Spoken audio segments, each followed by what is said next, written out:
Alléluia. Bien-aimés dans le Seigneur, bonjour, bonsoir. J'espère que vous allez bien par la grâce de Dieu. Le Dieu qui me permet de me trouver derrière vos écrans. Et j'espère que vous êtes bien installés parce que le Seigneur va nous faire beaucoup du bien dans ce programme. Et pour cela, nous allons invoquer le nom du Seigneur Jésus. Parce que c'est Jésus-Christ qui nous permet en ce moment d'être dans sa présence.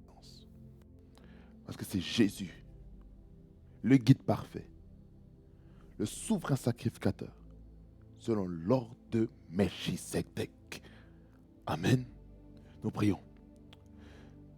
Père éternel, je te remercie pour ce temps merveilleux, ce temps glorieux, dans lequel tu veux que chacun d'entre nous soit dans ta sainte présence.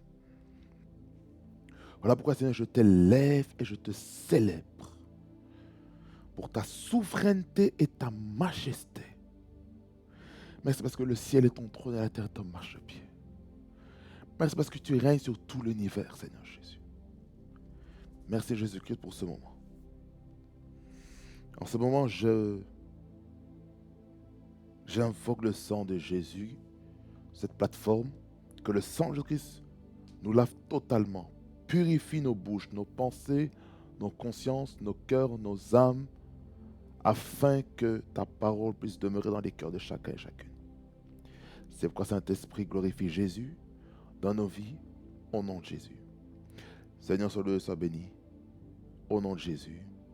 Parle au travers de ma bouche et que ton onction m'accompagne, au nom de Jésus, que j'ai ainsi prié. Amen. Amen, bien-aimés dans le Seigneur.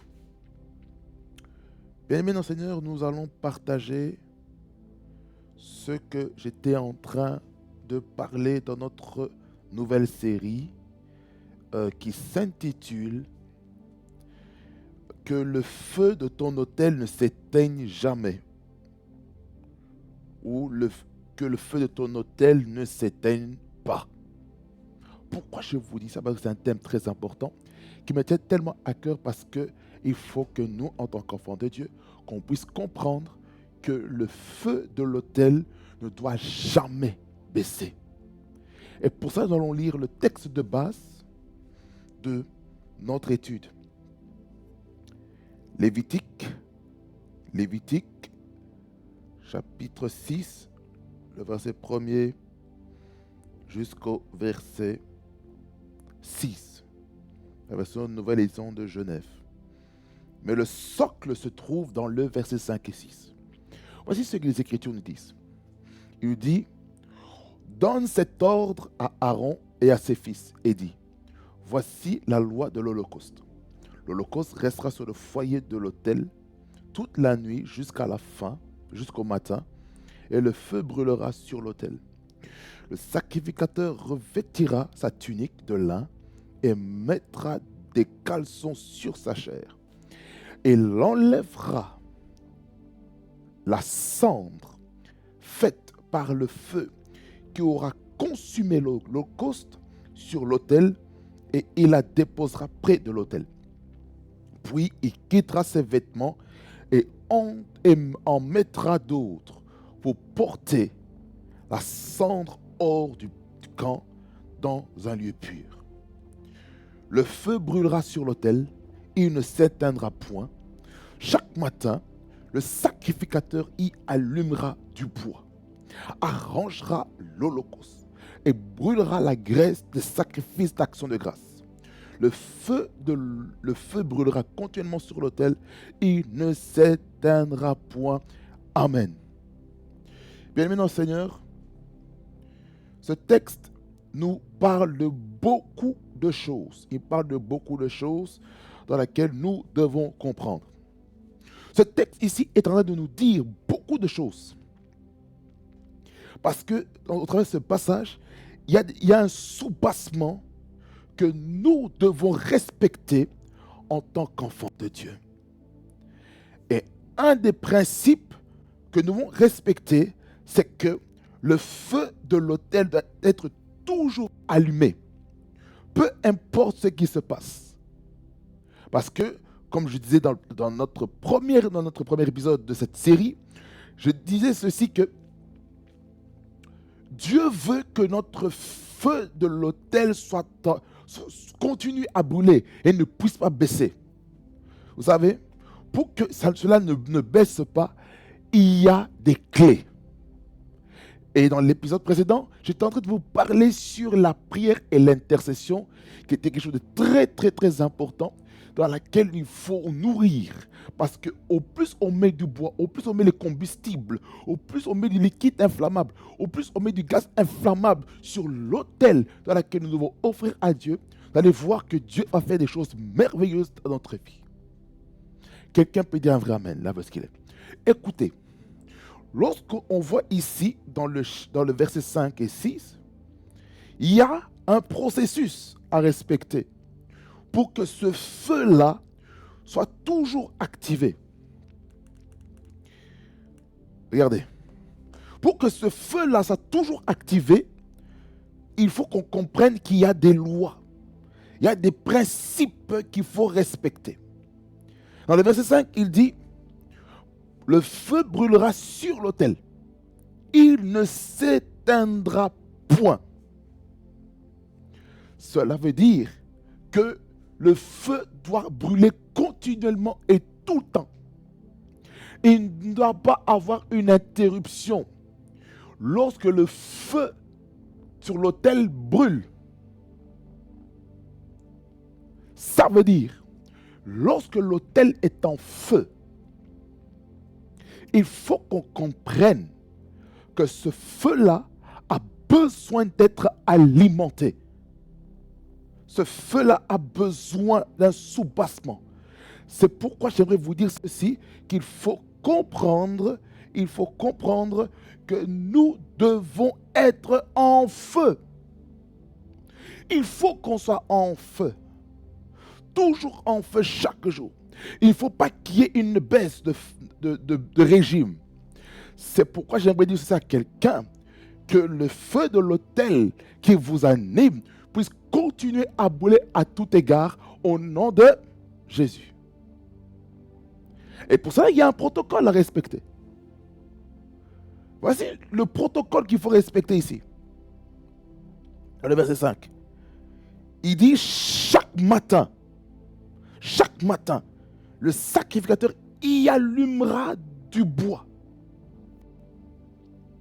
Ça veut dire, quels sont les matériaux, quels sont les objets, quel est le combustible qu'on a besoin pour que le feu continue à augmenter, à s'accroître.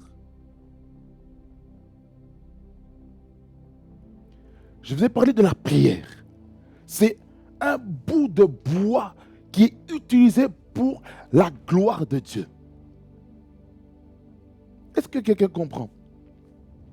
Chaque matin, ça veut dire par là quoi? La prière matinale, la dévotion matinale est quelque chose de très important. On ne joue pas, on ne blague pas, on ne peut pas hypothéquer la prière matinale. Car c'est la prière matinale qui nous donne le carburant pour la journée.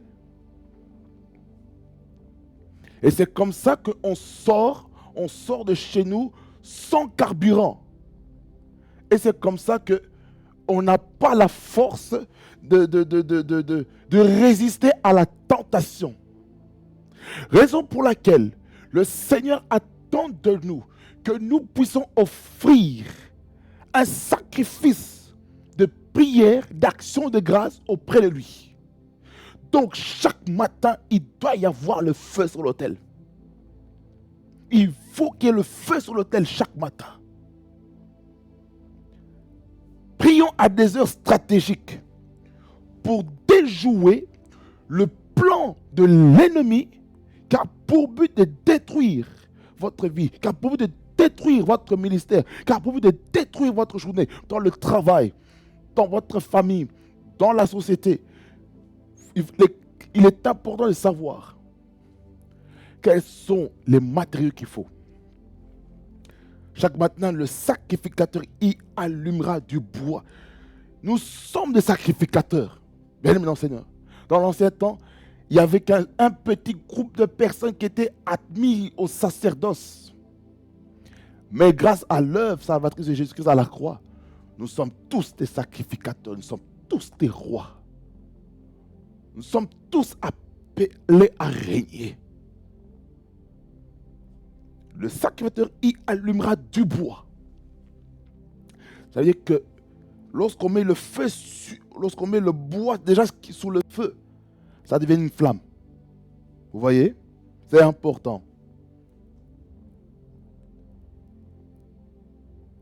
Ça, c'est la première chose. C'est aller auprès du fournisseur du combustible pour allumer, pour continuer à alimenter ce feu-là, pour entretenir ce feu. Ça veut dire par là quoi? On peut recevoir le bois où ça? Dans le temps de prière, dans les temps des retraites. Retraite que l'Église peut organiser, retraite personnelle. Cela va allumer le feu. Est-ce que vous comprenez ce que je veux dire ici?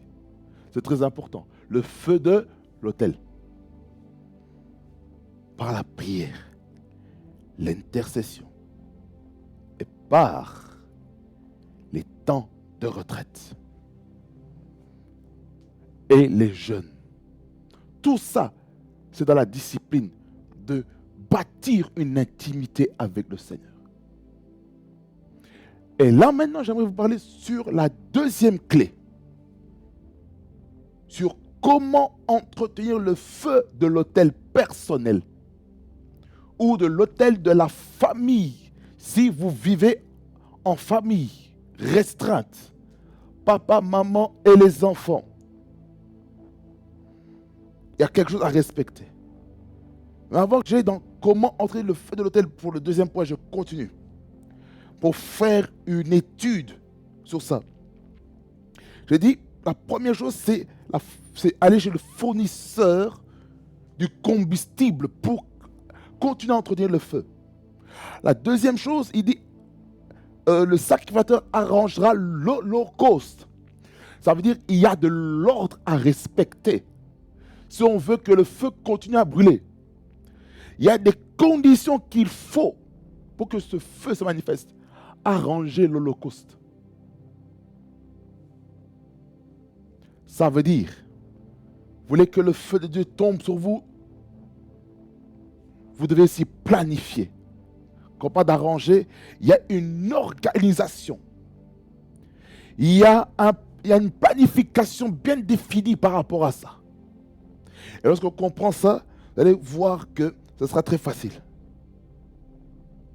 Donc, premièrement, ici, chercher le combustible. 2, l'ordre, l'organisation, la planification. Ça veut dire que les temps de prière doivent être planifiés.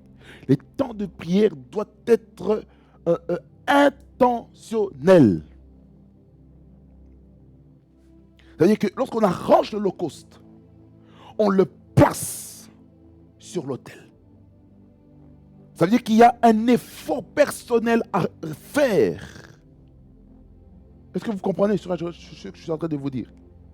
C'est très important. Et brûlera la graisse des sacrifices d'action de grâce. La troisième chose, c'est cultiver une attitude de gratitude et d'action de grâce et de remerciement.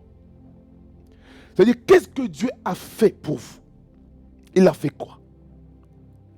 Il faut dire à Dieu, Seigneur, je te redis merci. Pourquoi? Pour le travail, la santé, la famille, l'appel, le service, ou dans d'autres endroits, on parle du ministère. Je remercie pour la protection divine. Je remercie pour ce que j'ai actuellement, même si je n'ai pas ce que mon cœur souhaiterait maintenant, mais je te remercie, Seigneur, pour ça. L'action de grâce. L'action de grâce pour les bonnes choses comme pour les mauvaises choses. Quelqu'un a perdu le travail. Seigneur, je te remercie parce que je sais que même si j'ai perdu un travail, je sais que tu es capable de me donner un autre.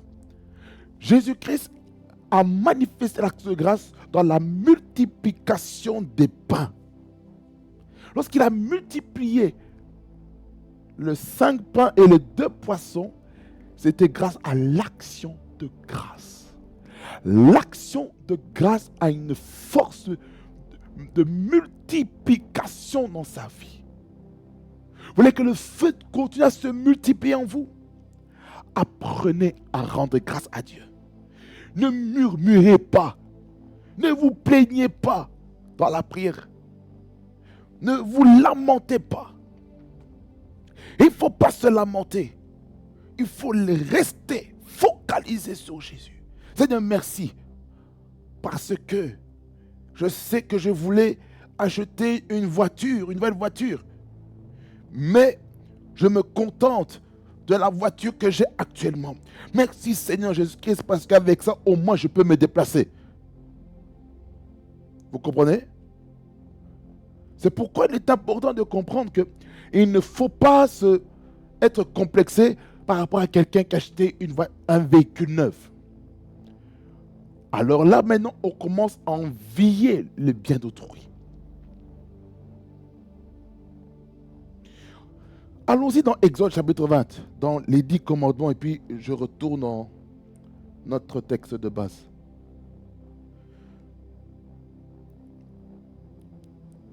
Exode chapitre 20, le verset 17. Tu ne convoiteras point la maison de ton prochain. Tu ne convoiteras point la femme de ton prochain, ni son serviteur, ni sa servante, ni son bœuf, ni son âne, ni aucune chose qui appartienne à ton prochain. Qu'est-ce qu'on comprend dans ce verset-là, dans les 10 commandements?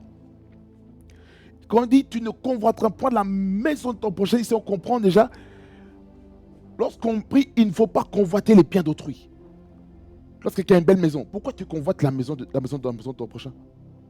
Pourquoi tu convoites? En fait, c'est comme si tu veux t'accaparer les choses que la personne a pour toi. Non, il ne faut pas faire ça. Tu ne convoiteras point la femme de ton prochain. Ça veut dire par là quoi? Lorsque il y a une femme d'autrui qui est peut-être belle, qui est excellentissime, elle est élégante pour toi. Mais tu convoites là, tu dis, oh, tu planifies les choses dans ta tête pour passer à l'acte. Mais sache une chose, que Jésus-Christ a dit, c'est pas l'acte qui compte. Mais si tu as prémédité dans ta tête, tu l'as déjà fait.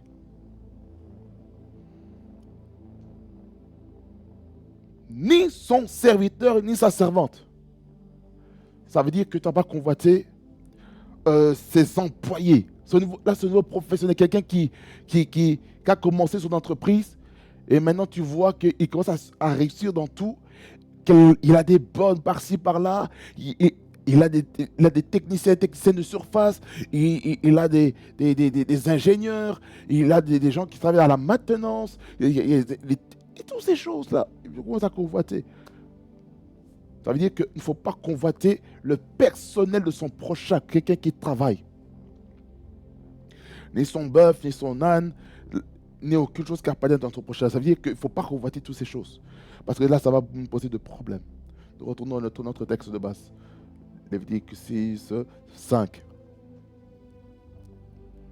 La graisse, ici, et brûlera la graisse des sacrifices d'action de grâce.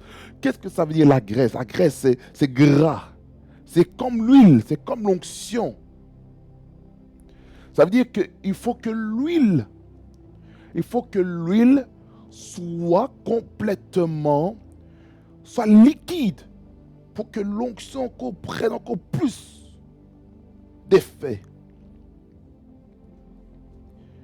Et puis le verset 6, il dit, le feu brûlera continuellement sur l'autel, il ne s'éteindra point. Ça veut dire qu'il ne faut pas que le feu s'éteigne. Il faut que le feu continue à brûler. Et lorsque le feu continue à brûler, Dieu fait des choses merveilleuses. Maintenant, je vais maintenant dans le deuxième point, sur comment entretenir le feu de l'autel personnel. La deuxième chose, c'est la lecture, l'étude et la méditation de la parole de Dieu, qui se trouve où? Dans la Bible, qui est inspirée par le Saint-Esprit. Josué chapitre 1er, verset 8. C'est un verset que nous connaissons très très bien. Il nous dit ceci, que ce livre de la loi ne s'éloigne point de ta bouche. Médite-le jour et nuit pour agir fidèlement selon tout ce qui est écrit. Car c'est alors que tu auras du succès dans tes entreprises, c'est alors que tu réussiras. Amen. Ici, qu'est-ce que nous comprenons? Plusieurs choses dans ce verset. Ça veut dire, notre bouche doit être remplie de la parole de Dieu. Notre bouche doit être inondée, imbibée de la parole de Dieu. Si notre bouche n'est pas imbibée par la parole de Dieu, là, il y a un problème. C'est pourquoi il faut que la parole de Dieu soit en nous. Et dans ce deuxième point, je vais subdiviser en 3 parties. Sur la lecture, sur l'étude et la méditation. Allons-y déjà. Avant que j'aille dans les 3 points, soit 3 sous-points par rapport à ce deuxième point, je vais continuer un peu à faire un peu l'exégèse de ce texte, ce verset-là en question. Parce que ce verset était adressé à Josué parce que Moïse n'était plus parmi la terre des vivants. Et maintenant, Josué a dû prendre la relève. Il a été le successeur de Moïse. Parce que Josué, fils de Nun, serviteur de Moïse, donc il a servi Moïse. Donc il vient de Nun, son père. Vous voyez? Donc, cette parole que Dieu lui a adressée, il dit au verset 8, que ce livre de la loi ne s'éloigne point de ta bouche. Comme j'ai dit, la parole de Dieu doit être dans notre bouche. Qu'est-ce qu'il faut faire? Médite-le jour et nuit. Stop. Qu'est-ce que la méditation? La méditation, c'est le fait que la parole de Dieu commence à avoir de la place dans ton esprit. Ça veut dire que tu as lu la parole, tu l'as étudiée, et maintenant tu cherches comment l'appliquer par rapport à votre vie personnelle. Donc, en fait, ça c'est le tabernacle. C'est le tabernacle de la parole. Donc, le premier niveau, maintenant je vais subdiviser maintenant les 3 sous-points. Le premier niveau, c'est la lecture. La lecture, c'est quoi? Je prends ma Bible, je lis. Je lis. Je lis comme une histoire. En fait, je lis pour avoir un aperçu général. Et la lecture est semblable au parvis dans le temple. Donc, lorsqu'on lit, on lit juste comme ça, sans prêter attention aux détails. Et lorsqu'on ne prête pas attention aux détails, parfois on peut passer à côté. Donc, en fait, on survole les Saintes Écritures. On survole les Écritures. Et lorsqu'on survole les Écritures, là maintenant, on a une idée générale. Voilà, il y a ça. Lorsque je lis Josué 1er, voilà, Dieu il parle comme ça. En fait, on est là pour résumer, un petit peu ce que le passage dit. Mais on n'a pas le temps d'approfondir. Donc, la lecture est un principe élémentaire. C'est le fondement, c'est la base pour comprendre les Écritures. Vous voyez? Après, pour avoir la compréhension de la parole de Dieu, il faut passer au deuxième niveau, ça s'appelle l'étude. L'étude, c'est le lieu saint. Là où est-ce qu'il y a le 7 chandeliers et le pain des propositions qui sont réservés aux Lévites. Qu'est-ce qu'on doit comprendre encore là-dedans? Que dans l'étude, maintenant, on va maintenant en profondeur. Par exemple, quand je lis maintenant ici, dans Josué 1er, verset 1er, qui est sous mes yeux, là maintenant, je vais utiliser maintenant la Bible Strong. Bible Strong, je vais dans Josué chapitre 1er, verset 1er. Ensuite, je sélectionne le verset en question.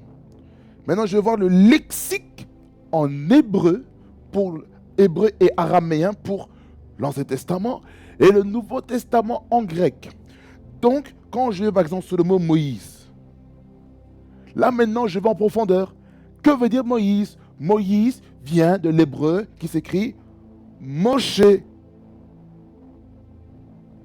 Ce qui a donné dans d'autres langues, par exemple en lingala, Mose. En anglais, Moses. Vous voyez?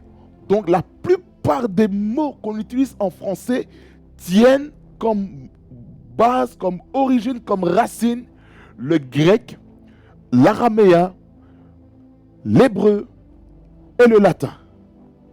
Ça, c'est la base dans laquelle nous basons les Saintes Écritures. Que veut dire Moshe? Moshe, Moïse, qui veut dire tirer de. L'Égypte, enfant-fils. Qui est Moïse ou Moshe? C'est le prophète et législateur chef de l'Exode. Voyez? Donc vous allez en profondeur. En fait, ça vous amène à une dimension théologique, à une dimension doctrinale pour comprendre ce que Dieu voulait dire au travers ce mot-là. Et au travers ce mot-là peut en sortir toute une autre prédication par rapport à ce mot-là. Et ce mot-là, maintenant, on commence à l'étudier et on commence à faire une étude biblique. On étudie la Bible dans le but de comprendre la pensée de l'auteur. Et lorsqu'on comprend la pensée de l'auteur, là maintenant, on sera éclairé. Parce que dans Psaume chapitre 119, verset 105, je vais vous lire le Psaume 119, verset 105, qui est l'hymne national de la parole. L'hymne national de la parole. 105. Ça, c'est un verset que tous les chrétiens doivent connaître. La Bible dit que ta parole est une lampe à mes pieds et une lumière sur mon sentier. Je continue encore à lire. Je jure et je le tiendrai d'observer les lois de ta justice. Je suis bien humilié, Éternel, rends-moi la vie selon ta parole. Agrée, ô Éternel, les sentiments que ma bouche exprime et enseigne-moi tes lois. Ma vie est continuellement exposée et je n'oublie point ta loi. Des méchants me tendent des pièges et je ne m'égare pas loin de tes ordonnances. Tes préceptes sont pour toujours mon héritage, car ils sont la joie de mon cœur. J'incline mon cœur à pratiquer tes statuts toujours jusqu'à la fin. Je hais les hommes indécis et j'aime ta loi. Amen. Je vais vous laisser lire un peu Psaume 119. C'est le plus long passage biblique sur la parole. Sur la parole. Sur la parole. Sur la parole. Lorsqu'on lit la parole, lorsqu'on étudie la parole, on commence à manger la parole et on commence à parler la parole. Pourquoi? parce que nous sommes édifiés, parce que nous sommes équipés. Et lorsqu'on a une lumière sur la parole de Dieu et qu'on est capable de lire entre les lignes de ces Écritures, là le Saint-Esprit nous éclaire. Il peut nous dire, voilà ce que je voulais dire.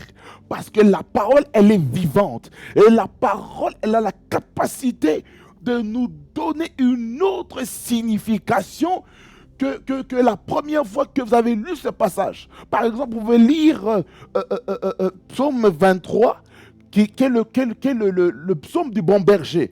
Ça veut dire que lorsqu'on lit, et qu'on fait une étude profonde, on peut le lire d'une façon prophétique. Quand je lis le psaume 23, tout le chapitre, en fait, quand je lis ça, je comprends ceci, que l'Éternel est mon berger. On parle de Jésus-Christ parce que dans le Nouveau Testament, Jésus-Christ nous dit qu'il est le bon berger, celui qui prend soin de ses brebis. Et vu qu'il prend soin de ses brebis, nous devons comprendre ceci, que le roi de gloire veut notre bien. Il veut qu'on ne manque de rien. Ça veut dire qu'en Jésus-Christ, il y a la provision. En Jésus-Christ, il y a la providence pour notre vie. Quand il dit, il me fait reposer dans les verts pâturages. Les verts pâturages, c'est la nourriture qui est fraîche pour nous. Jésus-Christ est venu nourrir ses brebis. Choulégué, le Saint-Esprit au travers Jésus-Christ est venu nous nourrir, nous. Alléluia. Alléluia. L'Éternel mon berger ne manquerait de rien, il me fait reposer dans les verts pâturages. Il me dirige près des eaux paisibles.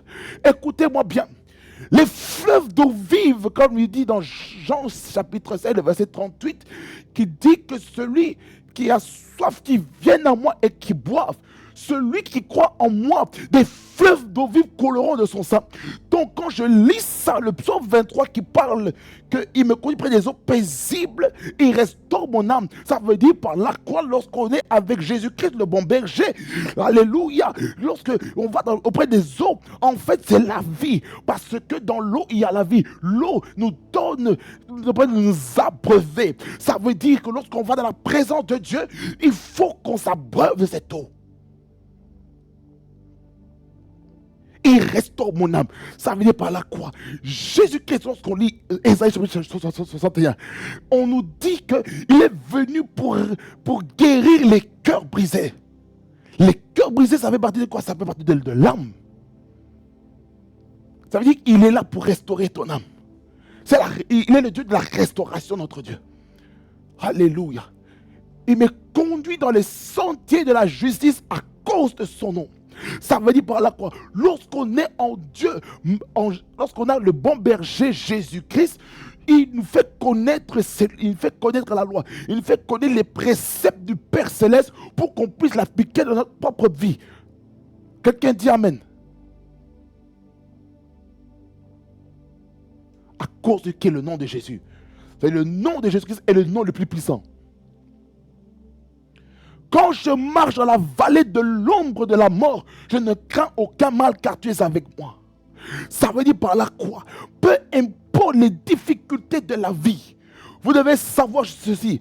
Quand Jésus-Christ a dit dans Matthieu chapitre 28 qu'il est avec nous jusqu'à la fin du monde, ça veut dire par là, même s'il y a des problèmes, Jésus-Christ, il est avec nous jusqu'à la fin du monde. Jésus-Christ, il est là. Jésus-Christ, il est là. Il nous donne cette assurance. Peu importe ce qui se passe, il est là. Il est là. Il est là, notre sauveur. Il est là, notre sauveur, le guide parfait. Il est là. Le guide parfait. Il est là. Il est là. Il est là. Il est là. Oh mon Dieu.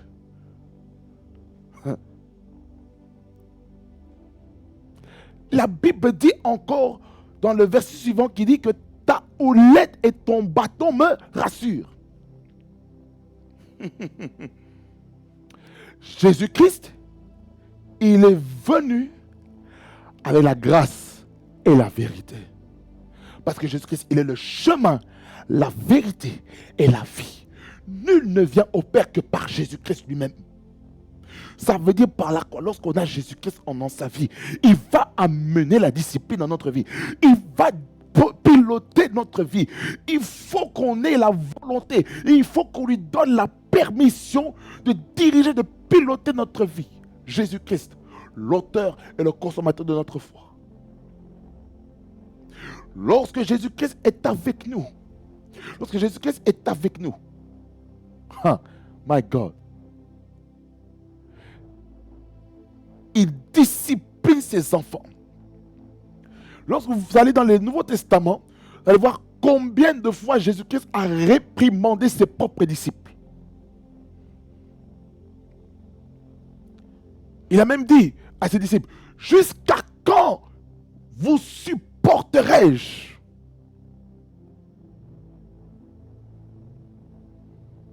La discipline. Jésus-Christ est venu amener la discipline dans le temple à Jérusalem, en renversant le commerce qu'il y avait dans le temple. Parce qu'une prophétie avait été écrite dans les livres des psaumes. Toujours dans les livres des psaumes. Qui dit que le zèle de la maison de l'Éternel me dévore.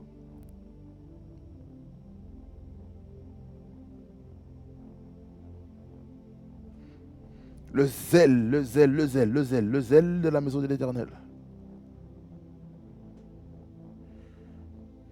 Le zèle de ta maison. Psaume 69, le verset 10. C'est ça que les disciples se sont souvenus de l'accomplissement de la prophétie que le roi, c'est qui a écrit? Que le roi David a écrit. Car le zèle de ta maison me dévore et les outrages de ceux qui t'insultent tombent sur moi. La discipline peut vous faire voir que vous exagérez.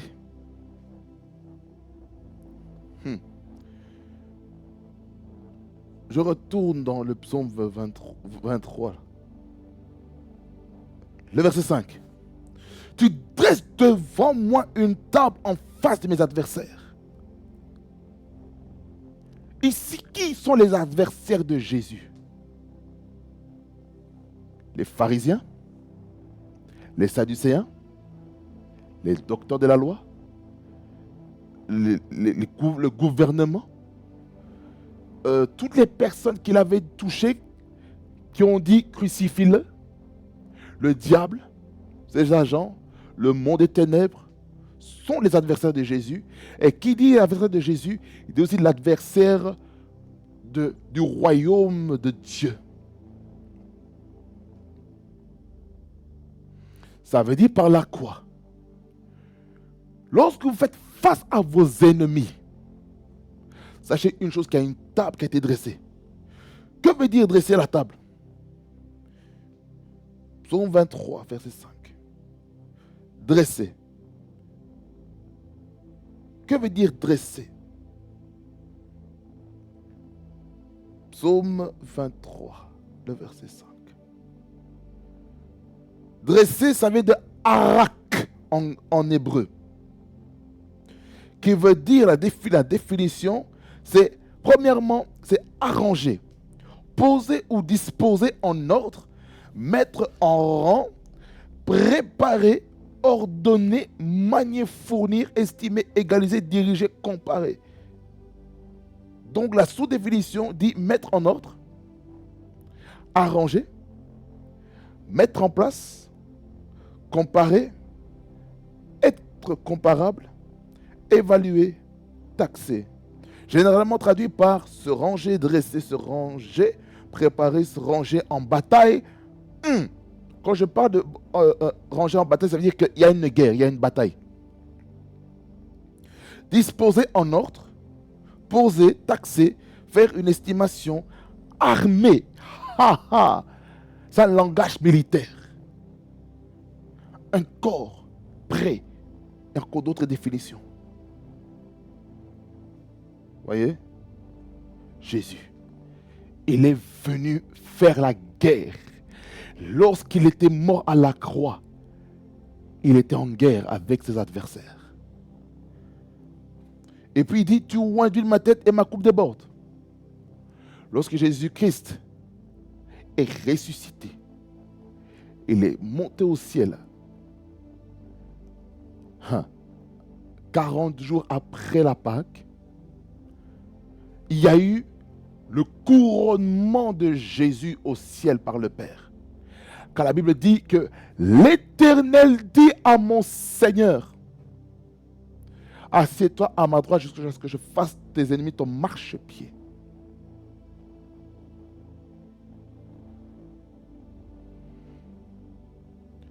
Et c'est là où est-ce qu'on voit que le Père Céleste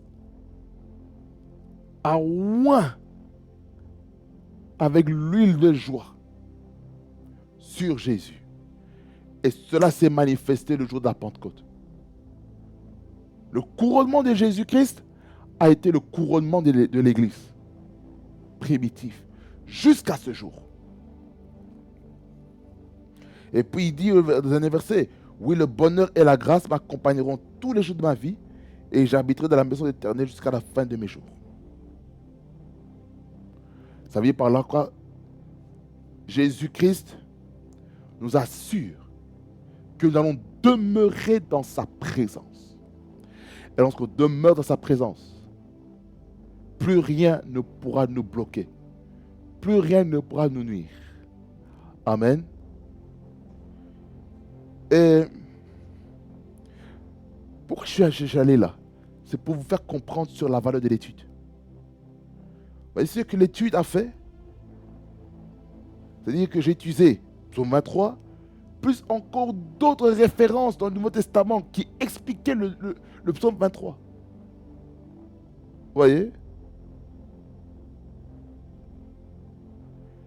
Et la méditation, c'est quoi? Pour finir, c'est l'application de la connaissance et de la compréhension qu'on a reçue. C'est le lieu très saint. Là où est-ce que la gloire de Dieu apparaît.